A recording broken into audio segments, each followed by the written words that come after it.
ഞങ്ങളും ക്രൂശിക്കപ്പെട്ട ക്രിസ്തുവിനെ പ്രസംഗിക്കുന്നു. ദൈവ തിരുനാമത്തിന് മഹത്വം ഉണ്ടാകട്ടെ. ദൈവത്തിൻ്റെ വലിയ കൃപയാൽ നിർവ്യാജ വിശ്വാസം എന്ന വിഷയത്തെക്കുറിച്ച് നാം ചിന്തിച്ച് വരികയായിരുന്നു. നിർവ്യാജ വിശ്വാസം, ആർഡൻറ്റ് ഫെയ്ത്ത്. തീമോത്തിയോസിന് പരിശുദ്ധനായ പൗലോസ്ലീഹ എഴുതിയ രണ്ടാമത്തെ ലേഖനം 1-ാം അധ്യായത്തിൻ്റെ 12-ാമത്തെ വാക്യമാണ് നാം വായിക്കുന്നത്. അതു നിമിത്തം തന്നെ ഞാൻ ഇതൊക്കെയും സഹിക്കുന്നു, എങ്കിലും ലജ്ജിക്കുന്നില്ല.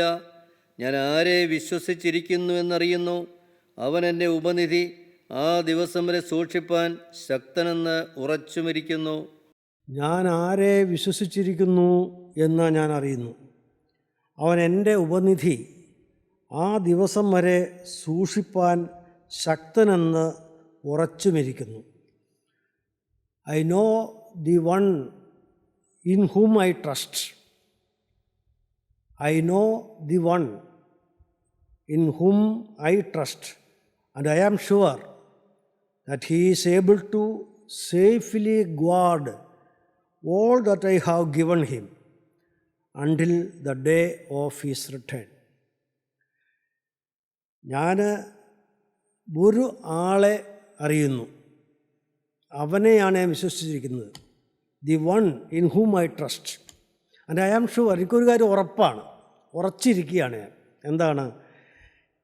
ഞാൻ അവനെ ഏൽപ്പിച്ച ഉപനിധി, അവനെ ഏൽപ്പിച്ചത്, ആ സ്വത്ത്, ആ സമ്പത്ത് അവൻ്റെ രണ്ടാമത്തെ വരവ് വരെയും സൂക്ഷിപ്പാൻ അവൻ ശക്തനാണെന്ന് ഞാൻ ഉറച്ചിരിക്കുന്നു. ടു സേഫ്ലി ഗാർഡ് ഇറ്റ്, വളരെ സുരക്ഷിതമായി അതിനെ സംരക്ഷിക്കാൻ അവൻ ശക്തനാണെന്ന് ഞാൻ ഉറച്ചിരിക്കുന്നു. ഞാൻ എൻ്റെ യേശുവിന് കൊടുത്തത്, പ്രിയപ്പെട്ടവരെ, നാം യേശുവിന് കൊടുത്തത് അവൻ സൂക്ഷിക്കും. എന്താണ് കൊടുത്തത്? ഈ ലോകത്തിലെ സമ്പാദ്യമോ പണമോ ഒന്നുമല്ല, അല്ലെങ്കിൽ സ്ഥാനമാനങ്ങളോ ഒന്നുമല്ല. ഞാൻ അവന് കൊടുത്തത് അത് വിലയേറിയ നിധിയാണ്. എന്താണ് ആ നിധി? എന്നെ തന്നെയാണ് കൊടുത്തത്. എന്നെ തന്നെയാണ് കൊടുത്തത്. എൻ്റെ ദേഹവും എൻ്റെ ഈ ദേഹിയും പ്രാണനും എൻ്റെ ആത്മാവും, ഞാൻ എന്ന് പറയുന്ന ആ ആളത്വം, ആ വ്യക്തിയെ മുഴുവനായിട്ട് എൻ്റെ യേശുവിന് ഞാൻ കൊടുത്തു. അങ്ങനെ മുഴുവനായിട്ട് കൊടുത്തെങ്കിൽ അവനത് ഏറ്റെടുക്കും. ഭാഗികമായിട്ട് കൊടുത്താൽ കർത്താവ് എടുക്കാൻ സാധ്യമല്ല. പ്രിയപ്പെട്ടവരെ, ഭാഗികമായിട്ട് പലതും നാം കൊടുക്കുന്നത്, നാം സമർപ്പിക്കുന്നത് ഭാഗികമാണ്. ഈ കൊടുക്കുക എന്നൊക്കെ പറയുമ്പോൾ നമ്മുടെ എന്തെങ്കിലും പൈസ കൊടുക്കുന്നതോ കൂട്ടായ്മയ്ക്കോ പള്ളിക്കോ പൈസ കൊടുക്കുന്നൊന്നും അല്ലേ പറയുന്നത്. എൻ്റെ സമർപ്പണം, എന്നെ മുഴുവനായിട്ട് യേശുവിന് കൊടുത്തുവോ, എൻ്റെ ആഗ്രഹങ്ങൾ മുഴുവൻ, മോഹങ്ങൾ മുഴുവൻ യേശുവിന് സമർപ്പിച്ചുവോ? യേശു പ്രസാദിക്കാത്ത ഒരു കാര്യവും വേണ്ട, എനിക്ക് വേണ്ട. എൻ്റെ ആഗ്രഹങ്ങൾ, എൻ്റെ മോഹങ്ങൾ, യേശു പ്രസാദിക്കാത്തതായ ഒരു ജീവിതം എനിക്ക് വേണ്ട. യേശു പ്രസാദിക്കാത്തതായ ഒരു ശരീരത്തിലെ ഒരു അവയവം പോലും എനിക്ക് വേണ്ട. പ്രിയപ്പെട്ടവരെ, ഇതൊക്കെ വളരെ ആഴത്തിലുള്ള ചില കാര്യങ്ങളാണ്. പറയാൻ യോഗ്യത ഉണ്ടാകൊണ്ട് ഒന്നുമല്ല കേട്ടോ പറയുന്നത്. ഞാൻ നന്നായിട്ട് അറിഞ്ഞുകൊണ്ട്, എൻ്റെ ബലഹീനതകൾ അറിഞ്ഞുകൊണ്ടാണ് ഞാൻ പറയുന്നത്. മുഴുവനായിട്ട് എൻ്റെ ആരോഗ്യവും എൻ്റെ സമയവും എൻ്റെ സൗകര്യങ്ങളും എൻ്റെ മറ്റുള്ളവരുടെ മുമ്പിലുള്ള എൻ്റെ മതിപ്പുകളും അംഗീകാരങ്ങളും, ഈ ലോകത്തിൽ എനിക്കുള്ളതെല്ലാം യേശുവിന് കൊടുത്തു എന്ന് ആ ഒരു ഉറപ്പ്, ഞാൻ മുഴുവനായിട്ട് കൊടുത്തു എന്ന ഉറപ്പുണ്ടെങ്കിൽ, പ്രിയപ്പെട്ടവർ, എന്തൊരു സമാധാനമാണ്. അങ്ങനെയുള്ളവരെയാണ് യേശു തൻ്റെ വിലയേറിയ നിധിയായിട്ട്, സ്വത്തായിട്ട് സൂക്ഷിച്ചു വയ്ക്കും. പിന്നെ അവരുടെ ജീവിതത്തിൽ വരുന്നത് എന്തായാലും അത് കർത്താവിൻ്റെ കാര്യമാണ്. എന്നെ കൊടുത്തുപോയി, അത് പിന്നെ അത് മുഴുവൻ കർത്താവിൻ്റെ കാര്യമാണ്. ഞാൻ എൻ്റെ കയ്യിലിരിക്കുന്ന പേന നിങ്ങളുടെ ഒരാൾക്ക് തന്നു, അത് നിങ്ങൾക്കത് എന്നും ഉപയോഗിക്കാനായിട്ട് ഞാൻ അങ്ങ് തന്നു ആ പേന. പിന്നെ ആ പേനയിൽ മഷി തീർന്നു പോയാൽ അതിൻ്റെ കാര്യം പിന്നെ നിങ്ങളാണ് നോക്കുന്നത്. ആ പേനയ്ക്കൊരു കേട് വന്നാൽ അത് നിങ്ങളാണ് നോക്കുന്നത്. എന്നതുപോലെ എന്നെ മുഴുവനായിട്ട് എൻ്റെ യേശുവിന് കൊടുത്തെങ്കിൽ എൻ്റെ കാര്യം മുഴുവനായിട്ട് എൻ്റെ യേശുവാണ് നോക്കുന്നത്. പ്രിയപ്പെട്ടവരെ, എൻ്റെ മക്കളെ കൊടുത്തുവോ എങ്കിൽ അവരുടെ കാര്യം യേശുവാണ് നോക്കുന്നത്. പിന്നെ നാം അതിനുവേണ്ടി എപ്പോഴും സമ്മർദ്ദങ്ങളോ വലിയ വലിയ ടെൻഷൻ, സ്ട്രെസ്സ് ഇതൊന്നും നമ്മൾ എടുക്കേണ്ട ആവശ്യമില്ലെന്നാണ് പറയുന്നത്. ഒരു ദൈവവൈതലിനെ സംബന്ധിച്ചിടത്തോളം കർത്താവിനെ ഏൽപ്പിച്ചെങ്കിൽ ആ കാര്യം മുഴുവൻ കർത്താവ് ഏറ്റെടുത്തു. അത് എത്രയും നന്നായിട്ട് അതിനെ ഉപയോഗിക്കണമെന്ന് കർത്താവിനറിയാം. നമ്മേക്കാൾ കൂടുതൽ കർത്താവിനറിയാം. അതുകൊണ്ട് ആണ് കർത്താവ് പറഞ്ഞത്, ഒന്നിനെക്കുറിച്ചും വിചാരപ്പെടരുത്. എന്തൊരു സത്യമാണ് വചനം. ഒന്നിനെക്കുറിച്ചും വിചാരപ്പെടരുത്. എല്ലാറ്റിലും പ്രാർത്ഥനയാലും അപേക്ഷയാലും നിങ്ങളുടെ ആവശ്യങ്ങൾ സ്തോത്രത്തോടുകൂടെ ദൈവത്തെ അറിയിക്കുക അത്രേ വേണ്ടത്. എന്നാൽ സകല ബുദ്ധിയെയും കവിയുന്ന ദൈവസമാധാനം നിങ്ങളുടെ ഹൃദയങ്ങളെയും നിലവുകളെയും ക്രിസ്തുയേശുവിങ്കൽ കാക്കും. പ്രിയപ്പെട്ടവരെ, അതുകൊണ്ട് ക്രിസ്തീയ ജീവിതമെന്ന് പറയുന്നത് ഒരു ടെൻഷൻ ഫ്രീ ലൈഫാണ്. അവിടെ എല്ലാ ഭാരങ്ങളും എടുത്ത് തലയിൽ വെച്ചുകൊണ്ട് പോകണമെന്നല്ല പറയുന്നത്. കർത്താവ് എന്താ പറഞ്ഞത്? അധ്വാനിക്കുന്നവരും ഭാരം ചുമക്കുന്നവരുമായുള്ളവർ എല്ലാവരും എൻ്റെ അടുക്കൽ വരുവിൻ, ഞാൻ നിങ്ങളെ ആശ്വസിപ്പിക്കും. എവിടെയാണ് നമുക്ക് ഭാരം വരുന്നത്? എവിടെയാണ് നമുക്ക് ബുദ്ധിമുട്ട് വരുന്നത്? എവിടെയാണ് നമുക്ക് വീഴ്ച വരുന്നത്? പ്രിയപ്പെട്ടവരെ, അത് ശത്രുക്കളിൽ നിന്നുള്ള ആക്രമണമാണോ? അല്ലെങ്കിൽ മറ്റുള്ളവർ എന്നെ നിന്ദിക്കുന്നത് മൂലം എനിക്ക് വരുന്ന ഒരു ഭാരമാണോ? എൻ്റെ ഏതെങ്കിലും പാപമാണോ? പ്രിയപ്പെട്ടവരെ, കർത്താവ് പറയുന്നു, മോനെ എല്ലാം എൻ്റെ മേൽ വെച്ചോ. ദൈവത്തിൻ്റെ സ്തോത്രം. ഒന്നും നീ വഹിക്കേണ്ട കാര്യമില്ല, എല്ലാം നീ എൻ്റെ കരങ്ങളിലേക്ക് പൂർണ്ണമായി വെച്ച് തന്നേക്കൂ. ഒന്നിനെക്കുറിച്ചും വിചാരപ്പെടരുത്. ദൈവത്തിൻ്റെ വലിയ നാമം മഹത്വപ്പെടട്ടെ. അധ്വാനിക്കുന്നവർ, ഭാരം ചുമക്കുന്നവരുമായുള്ളവർ, നിങ്ങൾ ഏറെ അധ്വാനിച്ചു, ഭാരം ചുമന്നു, എന്നിട്ട് നിങ്ങൾക്ക് ജയമില്ല. ഒരു പാപത്തിന്മേലും ജയമില്ല. പ്രിയപ്പെട്ടവരെ, കോപത്തിന്മേൽ ജയമില്ല, അശുദ്ധിമേൽ ജയമില്ല. നിങ്ങൾ എന്ത് ചെയ്യണം? കർത്താവിൻ്റെ തൃപ്പാദത്തിൽ നെടുമ്പാട് വീഴണം. കർത്താവേ, എന്നെ രക്ഷിക്കണേ, എനിക്ക് സാധ്യമല്ല കർത്താവേ, എനിക്ക് സാധിക്കുന്നില്ല. പ്രിയപ്പെട്ടവരെ, അപ്പോൾ കർത്താവ് വരും. നിൻ്റെ രക്ഷയ്ക്ക് വേണ്ടി അവൻ വരും. നിന്നെ അവൻ വിടുവിക്കാൻ വരും. നിനക്ക് സ്വാതന്ത്ര്യം തരും. അധ്വാനിക്കുന്നവരും ഭാരം ചുമക്കുന്നവരുമായുള്ളവരെ എല്ലാവരും എൻ്റെ അടുക്കൽ വരുവിൻ, ഞാൻ നിങ്ങളെ ആശ്വസിപ്പിക്കും. എൻ്റെ നുകം മൃദുവും എൻ്റെ ചുമട് ലഘുവുമാകുന്നു. ദൈവത്തിന് സ്തോത്രം. ഞാൻ സൗമ്യതയും താഴ്മയും ഉള്ളവനാകിയാൽ എൻ്റെ നുകമേറ്റുകൊണ്ട് എന്നോട് പഠിപ്പിൻ. ദൈവത്തിന് സ്തോത്രം. പ്രിയപ്പെട്ടവരെ, ആ കർത്താവായ യേശുക്രിസ്തുവാകുന്ന ആ ചുമലിൽ നുകത്തിൻ്റെ ഒരറ്റമുണ്ട്. മറ്റേ അറ്റത്ത് എന്നെയും അമിച്ചിരിക്കുകയാണ്, അതായത് എന്നെയും കെട്ടിയിരിക്കുകയാണ്. പശുക്കളെ അല്ലെങ്കിൽ രണ്ട് കാളകളെ ഒരു നുകത്തിൻ്റെ രണ്ട് വശത്തും കെട്ടുന്നത് പോലെ, നുകത്തോട് അമിക്കുന്നത് പോലെ. ദൈവത്തിന് സ്തോത്രം. പ്രിയപ്പെട്ടവരെ, ഒരു വശത്ത് കർത്താവ്, ഒരു വശത്ത് പാപിയായ ഞാൻ. എനിക്ക് ചുമക്കാൻ പറ്റുന്നില്ലെങ്കിൽ മറുവശത്ത് നിൽക്കുന്ന ശക്തനാണ്, അവൻ ചുമന്നുകൊള്ളും. പ്രിയപ്പെട്ടവരെ, അതാണ് കർത്താവ് പറയുന്നത്. എൻ്റെ നുകം മൃദുവും എൻ്റെ ചുമട് ലഘുവുമാകുന്നു. ദൈവത്തിന് സ്തോത്രം. ആകയാൽ ഈ വചനം കേൾക്കുന്ന എൻ്റെ പ്രിയപ്പെട്ടവരോട് ഞാൻ പറയട്ടെ, നിങ്ങളെല്ലാ ഭാരവും ചുമന്നുകൊണ്ട് തനിയെ കിടന്ന് അധ്വാനിക്കേണ്ട കാര്യമില്ല. നമുക്കൊരു രക്ഷകനുണ്ട്, നമുക്കൊരു യേശുവുണ്ട്. അവൻ നിങ്ങളെ സ്നേഹിക്കുന്നു, അവൻ നിങ്ങളെ കാണുന്നു. പ്രിയപ്പെട്ടവരെ, നിങ്ങളുടെ ഈ അധ്വാനവും ഭാരവും എല്ലാം എൻ്റെ യേശു കാണുന്നു. യേശുവിനെ വിളിക്കൂ പ്രിയപ്പെട്ടവരെ. അവൻ്റെ കരങ്ങളിലേക്ക് നിൻ്റെ ഭാരമെല്ലാം വെച്ചു കൊടുക്കൂ. ദൈവത്തിന് സ്തോത്രം. കാരണം ഒരു ഉറപ്പ് നമുക്ക് വേണം. എന്താണ് ഉറപ്പ്? ഞാൻ എന്നെ മുഴുവനായിട്ട് എൻ്റെ യേശുവിന് കൊടുത്തു. അതാണ് അടിസ്ഥാനം. ഞാൻ ആരെ വിശ്വസിച്ചിരിക്കുന്നുവെന്ന് ഞാൻ അറിയുന്നു. അവൻ എൻ്റെ ഉപനിധി, എൻ്റെ that which I have entrusted to him. എൻ്റെ ഉപനിധി അവൻ അവസാനത്തോടെ സൂക്ഷിപ്പാൻ ശക്തനെന്ന് ഞാൻ ഉറച്ചിരിക്കുന്നു. ദൈവത്തിന് സ്തോത്രം. അത് പൗലോസ്ലീഹ പറയുമ്പോൾ നമ്മുടെ ഈ അനുഭവമായി മാറണം. ദൈവത്തിന് സ്തോത്രം.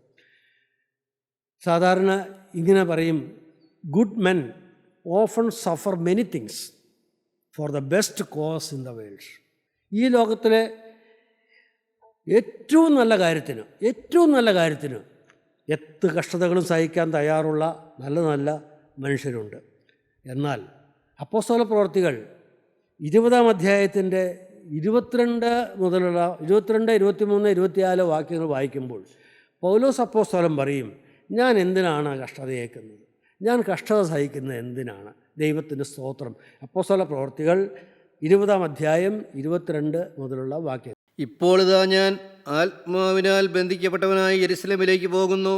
അപ്പോസ്തലന് സമർപ്പണം പറയുകയാണ്. അപ്പോസ്തലൻ കർത്താവിനെ ഏൽപ്പിച്ചത് എന്താണ്? അപ്പോസ്തലൻ്റെ പ്രാണനാണോ? അപ്പോസ്തലൻ്റെ ജീവനാണോ? അല്ലെങ്കിൽ അപ്പോസ്തലൻ ഈ ഭൂമിയിലുള്ള എന്തെങ്കിലും ആണോ? അല്ല പ്രിയപ്പെട്ടവരെ, മുഴുവനായി ഞാൻ അപ്പോസ്തലൻ പറയുകയാണ്, ഇപ്പോൾ ഇതാ ഞാൻ ആത്മാവിനാൽ ബന്ധിക്കപ്പെട്ടവനായി യെരുശലേമിലേക്ക് പോകുന്നു. ആത്മാവിനെ ബന്ധിച്ച് എന്നെ വലിച്ചുകൊണ്ട് യെരുശലേമിലേക്ക് പോവുകയാണ്. I am drawn out irresistibly by the Holy Spirit. എന്നെ പരിശുദ്ധാത്മാവ് ബന്ധിച്ച് യെരുശലേമിലേക്ക് കൊണ്ടുപോവുകയാണ്. കാരണം എൻ്റെ ബുദ്ധി അവിടെയില്ല, എൻ്റെ ശക്തിയില്ല. എൻ്റെ പരിശുദ്ധാത്മാവ് വലിക്കുമ്പോൾ ഞാനങ്ങ് പോകും. ഞാൻ അവിടെ റെസിസ്റ്റ് ചെയ്യില്ല, ഞാൻ എതിർക്കുകയില്ല, ഞാൻ നിൽക്കുകയില്ല, ഞാൻ പുറകോട്ട് മാറുകയില്ല. പരിശുദ്ധാത്മാവാണ് എന്നെ വലിക്കുന്നത്. എങ്ങോട്ടാണ് പോകുന്നത്? യെരുശലേമിലേക്കാണ് പോകുന്നത്. എന്തിനാണ്? അടുത്ത വാക്യം. ബന്ധനങ്ങളും കഷ്ടങ്ങളും എനിക്കായി കാത്തിരിക്കുന്നുവെന്ന് പരിശുദ്ധാത്മാവ് പട്ടണം തോറും സാക്ഷ്യം പറയുന്നതല്ലാതെ അവിടെ എനിക്ക് നേരിടുവാനുള്ളത് ഒന്നും ഞാൻ അറിയുന്നില്ല. അപ്പോസ്തലൻ പറയുകയാണ്, എന്നെ കൊണ്ടുപോകുന്നത് ബന്ധിക്കാനാണ്, കഷ്ടതകൾ സഹിക്കാനാണ്, മരിച്ചെന്നിരിക്കും, എന്നെ കൊല്ലുവാനാണ് കൊണ്ടുപോകുന്നത്. ബന്ധനങ്ങളും കഷ്ടങ്ങളും എനിക്കായി കാത്തിരിക്കുന്നുവെന്ന് പരിശുദ്ധാത്മാവ് പട്ടണം തോറും സാക്ഷ്യം പറയുന്നതല്ലാതെ പട്ടണം തോറും പരിശുദ്ധാത്മാവ് എന്നോട് പറയുന്നുണ്ട്. പട്ടണം തോറും സാക്ഷ്യം പറയുന്നതല്ലാതെ അവിടെ എനിക്ക് നേരിടുവാനുള്ളത് ഒന്നും ഞാൻ അറിയുന്നില്ല. എന്താണ് എനിക്ക് നേരിടുവാനുള്ളത് എന്ന് ഞാൻ അറിയുന്നില്ല. എങ്കിലും ഞാൻ എൻ്റെ പ്രാണനെ വിലയേറിയതായി എണ്ണുന്നില്ല. അതെൻ്റെ പ്രാണനാണെങ്കിൽ പോലും, എൻ്റെ ജീവനാണെങ്കിൽ പോലും അതിനെ വിലയേറിയതായി ഞാൻ എണ്ണുന്നില്ല. എൻ്റെ പ്രാണന് പോലും ഞാൻ വില കൊടുക്കുന്നില്ല. എന്നെ കൊല്ലണമെങ്കിൽ കൊല്ലട്ടെ, മരിക്കുന്നെങ്കിൽ മരിക്കട്ടെ. പ്രിയപ്പെട്ടവരെ, എൻ്റെ പ്രാണനെ ഞാൻ വിലയേറിയതായി എണ്ണുന്നില്ല. എൻ്റെ ഓട്ടവും ദൈവകൃപയുടെ സുവിശേഷത്തിന് സാക്ഷ്യം പറയേണ്ടതിന് ദൈവകൃപയുടെ സുവിശേഷത്തിന് സാക്ഷ്യം പറയേണ്ടതിന് കർത്താവായ യേശു എന്ന ശുശ്രൂഷയും തികയ്ക്കണമെന്നേ എനിക്കുള്ളൂ. ഒരേ ഒരു ആഗ്രഹം. എൻ്റെ ആഗ്രഹം മുഴുവൻ കർത്താവിന് സമർപ്പിച്ചതാണ്. എൻ്റെ ജീവിതത്തിൽ ലക്ഷ്യം മുഴുവൻ കർത്താവിന് സമർപ്പിച്ചതാണ്. ജീവിതത്തിൽ വരുന്ന എൻ്റെ പ്രവൃത്തികളെല്ലാം യേശുവിന് സമർപ്പിച്ചതാണ്. എൻ്റെ ഓട്ടവും ദൈവകൃപയുടെ സുവിശേഷത്തിന് സാക്ഷ്യം പറയേണ്ടതിന്, യേശു ക്രിസ്തുവിനെ സാക്ഷിക്കേണ്ടതിന്, ക്രിസ്തുവിൻ്റെ കൃപയുടെ സാക്ഷ്യം ജനങ്ങളുടെ മുമ്പിൽ പറയേണ്ടതിന് കർത്താവ് എനിക്കൊരു വേല തന്നിട്ടുണ്ട്. കർത്താവ് എനിക്കൊരു ദൗത്യം എന്നെ ഏൽപ്പിച്ചിട്ടുണ്ട്. ദൈവകൃപയുടെ സുവിശേഷത്തിന് സാക്ഷ്യം പറയേണ്ടതിന് കർത്താവായ യേശു തന്ന ശുശ്രൂഷയും തികയ്ക്കണമെന്നേ എനിക്കുള്ള ഒരേ ഒരു ആഗ്രഹമുള്ളൂ. കർത്താവേ, എന്ത് സംഭവിച്ചിട്ടാണെങ്കിലും എനിക്കെൻ്റെ ശുശ്രൂഷ തികയ്ക്കണം. എൻ്റെ ശുശ്രൂഷ തികയ്ക്കാതെ ദൈവമേ കടന്നു പോകാൻ എനിക്ക് ഇടയാകല്ലേ. ദൈവത്തിന് സ്തോത്രം. അപ്പോസ്തലൻ്റെ ആ സമർപ്പണം അതാണ് പ്രിയപ്പെട്ടവരെ. അപ്പോസ്തലൻ കർത്താവിനോട് പറഞ്ഞ വാക്കതാണ്, ദൈവത്തിൻ്റെ സ്തോത്രം, ദൈവത്തിൻ്റെ സ്തോത്രം. അപ്പോസ്തലൻ പിന്നെ പറയുന്നുണ്ട്, എങ്കിലും ഞാൻ എൻ്റെ പ്രാണനെ വിലയേറിയതായി എണ്ണുന്നില്ല. എൻ്റെ ഓട്ടവും ദൈവകൃപയുടെ സുവിശേഷത്തിന് സാക്ഷ്യം പറയേണ്ടത് കർത്താവായ യേശു തന്ന ശുശ്രൂഷയും തികയ്ക്കണമെന്നേ എനിക്കുള്ളൂ. എന്നാൽ നിങ്ങളുടെ ഇടയിൽ ദൈവരാജ്യം പ്രസംഗിച്ചുകൊണ്ട് നടന്നവനായ എൻ്റെ മുഖം നിങ്ങൾ ആരും ഇനി കാണുകയില്ല എന്ന് ഞാൻ അറിയുന്നു. അതെനിക്ക് ഉറപ്പാണ്. ഇനി എന്നെ നിങ്ങൾ കാണുകയില്ല. ഈ ഭൂമുഖത്ത് എന്നെ നിങ്ങൾ ഇനി കാണുകയില്ല, ഉറപ്പാണ്. പ്രിയപ്പെട്ടവർ, എന്നെ കൊല്ലും. ദൈവത്തിന് സ്തോത്രം. പ്രിയപ്പെട്ടവരെ, ഇതൊക്കെ പറയാൻ നമുക്ക് എന്ത് യോഗ്യത, എനിക്കെന്ത് യോഗ്യത? ദൈവത്തിന് സ്തോത്രം. എൻ്റെ ഒരു ആഗ്രഹം പറയുകയാണ്. ദൈവമേ, ഇന്നിപ്പോൾ എനിക്ക് 73 വയസ്സാണ്. ഈ കാലം അത്രയും എന്നെ ദൈവം അത്ഭുതകരമായി എന്നെ പോറ്റി, എന്നെ വളർത്തി, എന്നെ നടത്തി. ഒന്നുമില്ലായ്മയിൽ നിന്ന് പട്ടിണിയും ദാരിദ്ര്യവും പാപത്തിൻ്റെ ബന്ധനങ്ങളും എല്ലാമായി വലഞ്ഞ് ജീവിച്ച ഒരു ജീവിതമായിരുന്നു. പ്രിയപ്പെട്ടവരെ, കുടുംബം കലങ്ങിയ കുടുംബമായിരുന്നു. എന്നാൽ യേശുക്രിസ്തുവിനെ അറിയാതെ ആത്മീയം കളിച്ചുകൊണ്ട് നടന്നൊരു മനുഷ്യനാണ് ഞാൻ. പള്ളിയിൽ വലിയ ആത്മീയനായിട്ട് അവിടെ അൾത്താരയിൽ അല്ലെങ്കിൽ വിശുദ്ധ മധുബായിലെ ശുശ്രൂഷകളും അവിടെ യുവാക്കളുടെ ഇടയിലുള്ള പ്രവർത്തനവും ദൈവമേ പള്ളി ഭരണവും എല്ലാമായി പട്ടക്കാരുടെയും മേൽപ്പട്ടക്കാരുടെയും കണ്ണിലുണ്ണിയായി നടന്നൊരു കാലം എനിക്കുണ്ട് പ്രിയപ്പെട്ടവരെ. പക്ഷേ എൻ്റെ യേശുവിനെ ഞാൻ അറിഞ്ഞില്ല. എൻ്റെ യേശു എനിക്ക് വേണ്ടി എന്ത് ചെയ്തതെന്ന് ഞാൻ അറിഞ്ഞില്ല. ആ ക്രൂശിലെ സ്നേഹം ഞാൻ കണ്ടില്ല പ്രിയപ്പെട്ടവരെ. ഞാൻ അന്ധനായി ഇങ്ങനെ നടക്കുകയായിരുന്നു. എന്നാൽ 1997 എൻ്റെ ജീവിതം കർത്താവിന് ഞാൻ പൂർണ്ണമായി സമർപ്പിച്ചത്. പൂർണ്ണമായിട്ട് ഇന്നും പറയാൻ എനിക്ക് യോഗ്യതയില്ല.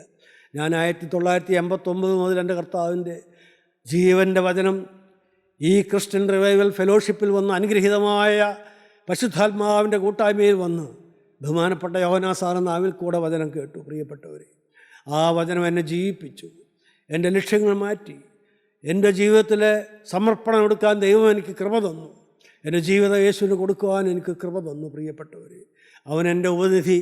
ഞാൻ അവനെ ഏൽപ്പിച്ചത് അന്ത്യത്തോളം കാപ്പാൻ അവൻ ശക്തനാണെന്ന് ഞാൻ ഉറച്ചിരിക്കുകയാണ്. എൻ്റെ കർത്താവ് വരുന്നതുവരെയും ദൈവമേ പിന്മാറിപ്പോകാതെ കർത്താവേ, എന്തെല്ലാം വന്നാലും, എന്തെല്ലാം എതിർപ്പുകൾ വന്നാലും, എന്തെല്ലാം പ്രതിസന്ധികൾ വന്നാലും, ആരെല്ലാം എന്തെല്ലാം കുറ്റം പറഞ്ഞാലും ഒറ്റപ്പെടുത്തിയാലും കർത്താവേ, ഞാൻ പറഞ്ഞ വാക്കിൽ നിന്ന്, എൻ്റെ യേശുവിനോട് പറഞ്ഞ വാക്കിൽ നിന്ന് മാറിപ്പോകാതെ യേശുവിൻ്റെ കൂടെ, യേശുവിനോട് ചേർന്ന്, യേശുവിൻ്റെ മക്കളോട് ചേർന്ന് അന്ത്യം വരെയും ജീവിക്കണമെന്നാണ് എൻ്റെ ഒരാഗ്രഹം. പ്രിയപ്പെട്ടവർ, നിങ്ങളും പ്രാർത്ഥിക്കണമെന്ന് ഞാൻ പറയട്ടെ.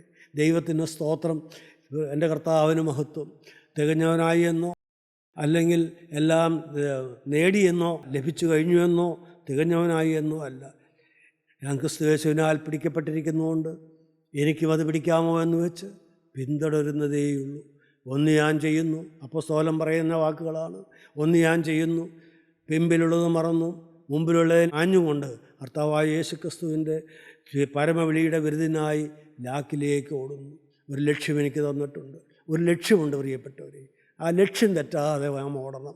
ആ ലക്ഷ്യം അത് പറ്റാതെ നാം നിന്നാൽ, പ്രിയപ്പെട്ടവർ, യേശുവിനെ ആശ്രയിച്ച് നിന്നാൽ, ക്രിസ്തുവിനോട് കൂടെ നാം ബന്ധിക്കപ്പെട്ട്, ആത്മാവിനാൽ ബന്ധിക്കപ്പെട്ട് മുന്നോട്ട് പോയാൽ, പരിശുദ്ധാത്മാവിൻ്റെ വഴിയിൽ കൂടെ മുന്നോട്ട് പോയാൽ, ആത്മാവ് പറയുന്നത് പോലെ മുന്നോട്ട് പോയാൽ, ദൈവത്തിൻ്റെ വചനം അനുസരിച്ചുകൊണ്ട് മുന്നോട്ട് പോയാൽ, പ്രിയപ്പെട്ടവരെ, നമുക്ക് ആ ലക്ഷ്യത്തിലെത്താം.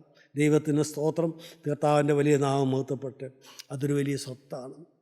യേശുക്രിസ്തുവിനോട് പറഞ്ഞതായ സമർപ്പണം, യേശുക്രിസ്തുവിനോട് കൂടെ ആയിരിക്കുന്ന ജീവിതം, to be ever with Jesus Christ, to be ever with Jesus Christ, എന്നും എപ്പോഴും യേശുവിനോട് കൂടെ, അതൊരു വലിയ സ്വത്താണ്. ഈ വിശ്വാസമാണ് നിർവ്യാജമായ വിശ്വാസം. ദൈവത്തിൻ്റെ വലിയ നാമം മഹത്വപ്പെട്ടിട്ട് ഈ ജീവിതത്തിൽ ഓരോ നിമിഷവും നാം ആഗ്രഹിക്കണം, കർത്താവേ, നിൻ്റെ ആ കരുത്തുറ്റ സംരക്ഷണ വലയത്തിന് കീഴിൽ അതിനകത്ത് എന്നെ ആക്കണമേ.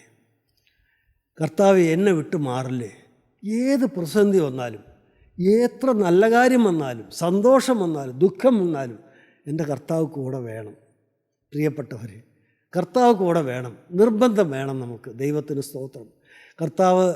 ദൈവം എന്നോട് എപ്പോഴെങ്കിലും എന്തെങ്കിലും എന്നോട് പറയാൻ ആഗ്രഹിച്ച് നീ എന്നെ അന്വേഷിക്കുമ്പോൾ, ദൈവമേ, ഞാൻ ഔട്ട് ഓഫ് റേഞ്ച് ആകല്ലേ കർത്താവേ. ഞാൻ ആ ഫോണിൻ്റെ ആ ശബ്ദപരിധിയിൽ നിന്ന് പുറത്താകുന്ന പോലെ ഞാൻ ആകാനിടയാകല്ലേ കർത്താവേ.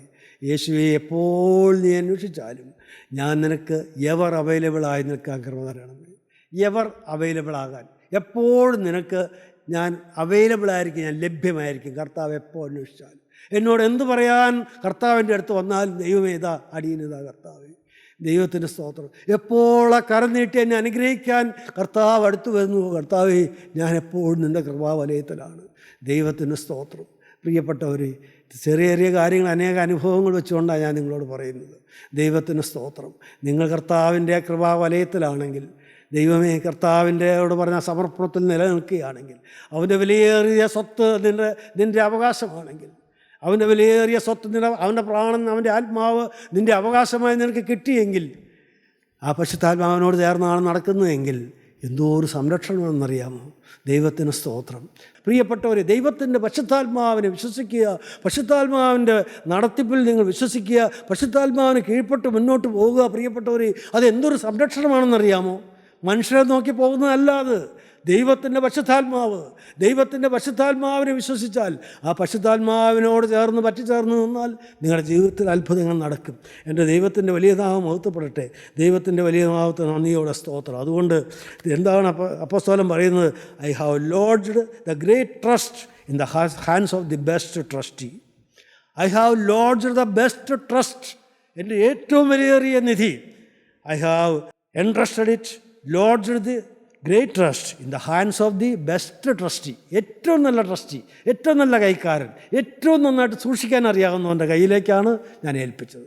എന്തിനും നിങ്ങൾക്ക് വേണ്ടി എന്തും ചെയ്യാൻ അധികാരവും കഴിവും സന്നദ്ധതയുമുള്ള സ്നേഹവാനായ യേശുവിൻ്റെ കയ്യിലേക്കാണ് പ്രിയപ്പെട്ടവരെ കൊടുത്തത്. എന്നെ കൊടുത്തത്, എൻ്റെ മക്കളെ കൊടുത്തത്, എനിക്കുള്ള സകലവും കൊടുത്തത്. എങ്കിൽ പ്രിയപ്പെട്ടവരെ എല്ലാം മനോഹരമായിട്ട് അവൻ നടത്തും. നന്മയ്ക്കായി എല്ലാം തീർക്കും. എന്തെല്ലാം ദോഷം വന്നാലും ദൈവത്തെ സ്നേഹിക്കുന്നവർക്ക്, നിർണയപ്രകാരം വിളിക്കപ്പെട്ടവർക്ക് തന്നെ സകലവും നന്മയ്ക്കായി കൂടി വ്യാപരിക്കുന്നു എന്ന് ഞാൻ അറിയുന്നു. ദൈവത്തിന് സ്തോത്രം. എല്ലാം നന്മയ്ക്കാക്കി തീർക്കും.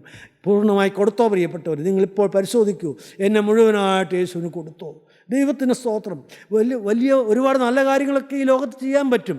രുഡ്യാർഡ് കിപ്ലിംഗ് എന്ന് പറയുന്നതായ ഒരു ആംഗലേയ കവിയെക്കുറിച്ച് ഞാൻ വായിച്ചിട്ടുണ്ട്. രുഡ്യാർഡ് കിപ്ലിംഗ്. അദ്ദേഹം ഈ ക്രിസ്തീയ സഭയുടെ വലിയ പ്രവർത്തകനായിരുന്നു. ഒരുപാട് പേര് നല്ല നല്ല ആശയങ്ങളും ഒരുപാട് ഉപദേശങ്ങളും ഒക്കെ എപ്പോഴും സഭാമക്കൾക്കും പുറത്തുള്ളവർക്കും എല്ലാം പൊതുജനങ്ങൾക്ക് നൽകുന്ന ഒരാളായിരുന്നു. ഒരു ശുദ്ധാപ്തി വിശ്വാസിയായ ഒരു മനുഷ്യനായിരുന്നു അദ്ദേഹം, രുഡ്യാർഡ് കിപ്ലിംഗ്. ഒരുപാട് നല്ല നല്ല സാരോപദേശങ്ങൾ അടങ്ങുന്ന ഒരുപാട് കവിതകൾ അദ്ദേഹം എഴുതിയിട്ടുണ്ട്. ദേശഭക്തി ഗാനങ്ങൾ എഴുതിയിട്ടുണ്ട്. അപ്രകാരമുള്ള വളരെ ശ്രദ്ധിക്കപ്പെട്ടവനായ ഒരു വലിയ സാഹിത്യകാരനായിരുന്നു രുഡ്യാർഡ് കിപ്ലിംഗ്. പ്രിയപ്പെട്ടവരെ, അദ്ദേഹത്തിൻ്റെ മരണസമയത്തോടടുത്തപ്പോൾ അദ്ദേഹം വളരെ വളരെ അസ്വസ്ഥനായി കാണപ്പെട്ടു. വളരെ അസ്വസ്ഥനായി, ഒരു സമാധാനമില്ല. അദ്ദേഹം കിടന്ന് പിടയ്ക്കുകയാണ്. ശരീരവും കൈയും കാലും എല്ലാം പിടയ്ക്കുന്നു. അദ്ദേഹത്തിന് ഒരു സ്വസ്ഥതയില്ല. ഉരുളുകയും മറിയുകയും ചെയ്യുന്നു ബെഡിൽ കിടന്നുകൊണ്ട്. അപ്പോൾ അദ്ദേഹത്തിൻ്റെ കൂടെയുള്ളവർ ചോദിച്ചു, എന്താണ് അങ്ങേക്ക് സംഭവിച്ചത്? എന്താണ് സംഭവിച്ചത്? അങ്ങേക്ക് എന്താ വേണ്ടത്? ഞങ്ങൾ എന്ത് വേണം ചെയ്യാം? എന്താ വേണ്ടത്? ഉടനെ എല്ലാവരെയും നോക്കിക്കൊണ്ട് അദ്ദേഹം പറഞ്ഞു, ഐ വാണ്ട് ജീസസ്. എനിക്ക് യേശുവിനെ വേണം. ഞാൻ കടന്നു പോവുകയാണ്. എനിക്കെൻ്റെ യേശുവിനെ വേണം. യേശു എന്നെ പിടിച്ചിട്ടുണ്ടെന്ന് ഉറപ്പെനിക്ക് വേണം. യേശുവിനെ എനിക്ക് കാണണം. യേശുവിൻ്റെ കയ്യിലാണെന്ന് ഉറപ്പെനിക്ക് ഇപ്പോൾ വേണം. എനിക്ക് സമാധാനമില്ല. പ്രിയപ്പെട്ടവരെ, ദൈവത്തിന് സ്തോത്രം. നിങ്ങൾക്ക് മനസ്സിലായോ? എന്തെല്ലാം ഈ ലോകത്തിലുണ്ടെന്ന് പറഞ്ഞാലും, എത്രയെല്ലാം നന്മപ്രവർത്തികൾ ചെയ്തു എന്ന് പറഞ്ഞാലും, പ്രിയപ്പെട്ടവരെ, ഒന്നും നിങ്ങളുടെ കൂടെ പോരുകയില്ല കേട്ടോ. എന്തെല്ലാം സമൂഹത്തിന് വേണ്ടി, സഭയ്ക്ക് വേണ്ടിയോ അല്ലെങ്കിൽ മനുഷ്യജാതിക്ക് വേണ്ടി എന്തെല്ലാം ചെയ്തു എന്ന് പറഞ്ഞാലും, ഞാനെന്ന ഒരു വ്യക്തി ഈ ലോകം വിട്ട് എൻ്റെ ആത്മാവ് കടന്നു പോകുമ്പോൾ യേശു വേണം. യേശുവിനോടുള്ളതായ കൂട്ടായ്മ വേണം. പരിശുദ്ധാത്മാവിനോടുള്ള സംബന്ധം വേണം.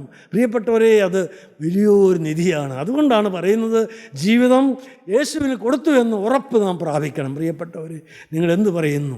നിങ്ങൾ തീരുമാനിച്ചോ? ദൈവത്തിന് സ്തോത്രം. അതിനുവേണ്ടിയാണ് കർത്താവായ യേശു ക്രിസ്തു തന്നെ നമുക്ക് തന്നത്. കാൽവരി ക്രൂശിൽ തൻ്റെ ജീവൻ അർപ്പിച്ചത്. കാൽവരി ക്രൂശിൽ പീഡകളേറ്റ് പ്രിയപ്പെട്ടവരെ, തൻ്റെ പ്രിയപ്പെട്ട ശിഷ്യന്മാരുൾപ്പെടെ അനേകർ കർത്താവിനെ തള്ളിപ്പറയുകയും കർത്താവിനെ ഒറ്റിക്കൊടുക്കുകയും എല്ലാം ചെയ്തു.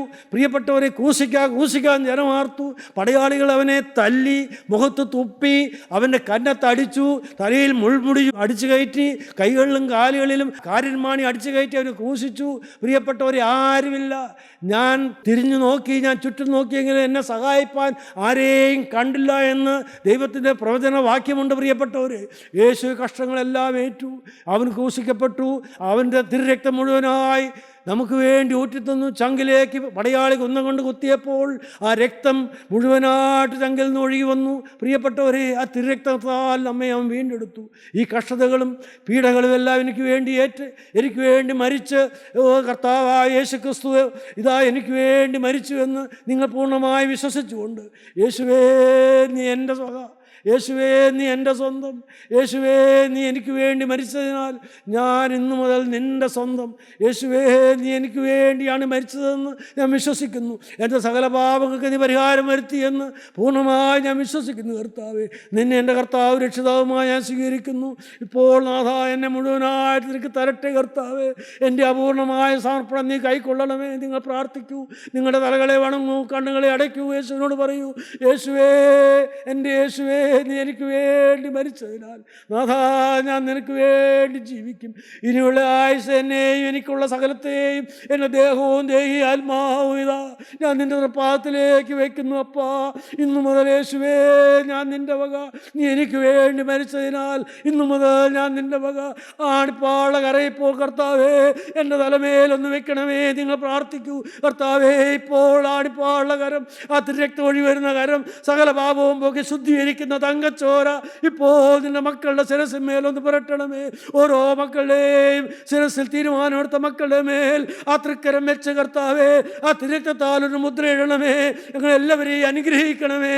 യേശുവേ, നിൻ്റെ കരങ്ങളിലേക്ക് അടിയങ്ങളെ മുഴുവനായി ഏൽപ്പിച്ചു തരുന്നു. യേശുവേ, ഇന്നു മുതൽ ഞാൻ നിൻ്റെ വക. യേശുവേ, ഇന്നു മുതൽ ഞാൻ നിൻ്റെ വക.